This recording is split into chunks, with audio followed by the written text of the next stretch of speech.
ಮಾಡಬೇಡ. ಇವತ್ತಿನಿಂದ ಈ ಸಿಂಹಾದ್ರಿಗೆ ನೀನೇ ಸಿಂಹ. ನ್ಯಾಯ ಹೇಳುವಾಗ ಸಂಬಂಧಗಳು ಬೇಡ, ಸಂಬಂಧಗಳು ಬೇಡ.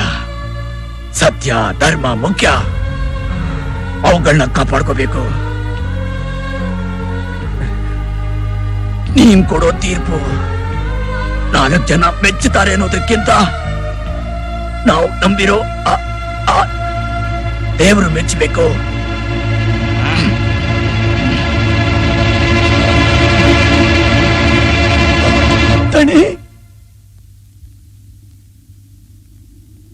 ನ್ಯಾಯ ಹೇಳುವಾಗ ಸಂಬಂಧಗಳು ಬೇಡ, ಸಂಬಂಧಗಳು ಬೇಡ.